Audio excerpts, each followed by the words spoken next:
नाज़रीन, PS10 रतोदरो के आज़ाद उम्मीदवार सीनियर सहाफ़ी समाजी अगवान मोहम्मद अली अबड़ो मीडिया से ॻाल्हाईंदे चयो आहे त 2018 के भेट में मौजूदा इलेक्शन दौरान सोशल मीडिया के इस्तेमाल सबब बदउनवान सियासतदाननि जा समूरा अछाकारा अवाम अॻियां पधरा थी चुका आहिनि।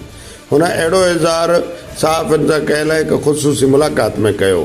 हुनजो चवणु हो त PPA वारा आलमी इदारनि वटां मिलियल पैसनि खे बेनज़ीर इनकम सपोर्ट जो नालो ॾेई अबोझ अवाम खे गुमराह करे रहिया आहिनि, पर माण्हू खेनि चङे नमूने सुञाणे चुका आहिनि।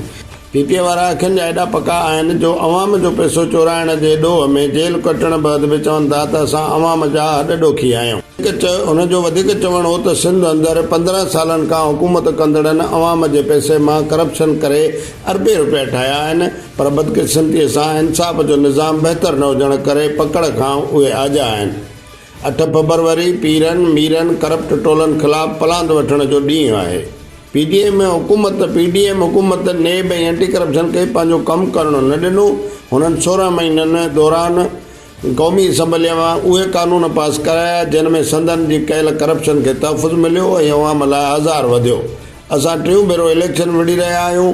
PS10 जे अवाम असांखे मौक़ो ॾिनो त करप्शन कंदड़नि खे चौकनि चौराहनि ते उबतो टंगींदासीं। कामोराशाही ख़तमु कबी, पुलिस ज़रिए मज़लूम माण्हुनि सां थींदड़ वॾेर के ज़ुल्म ख़िलाफ़ आवाज़ बुलंद कबो।